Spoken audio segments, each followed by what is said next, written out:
ভাই ভাই, মিস্টার ভিষেক তো পুরো পৃথিবী চেনে। মিস্টার ভিষেক তো পুরো পৃথিবীর ফ্যান হয়ে গেল। ঘটনা হচ্ছে ভাইয়া, মিস্টার বিশ মিস্টার বিশ হয়ে সে জনপ্রিয়তা কার থেকে পেয়েছে? ভাইয়ারা আপনাদের থেকেই কিন্তু তিনি আজকে মিস্টার বিশ নামে পরিচিত। তিনি কিন্তু প্রথমে মিস্টার বিশ নামে পরিচিত ছিলেন না পুরো পৃথিবী। কেননা আপনারা এই তাকে সাপোর্ট করেছেন, সাপোর্ট করার কারণে তিনি আজকে পৃথিবীর মধ্যে সবচেয়ে বড় সাবস্ক্রাইবার। এত সাবস্ক্রাইব তার হয়ে গিয়েছে বলার বাইরে।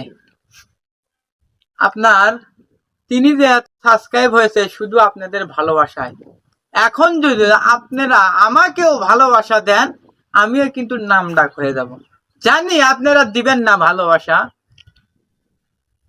ভালোবাসা চেয়ে চেয়ে আসে না। যদি কেউ ভালোবেসে তবে সাপোর্ট করে, তাহলে ভালোবাসা আপনি আপনি চলে আসে। ভালোবাসা চেয়ে নেওয়ার জিনিস না। তাই বলি, মিস্টার বিশ আমি হতে চাই না, শুধু আপনাদের থেকে একটু ভালোবাসা চাই। যদি আপনারা ভালোবাসা দেন, অনেক খুশি হই ভাই।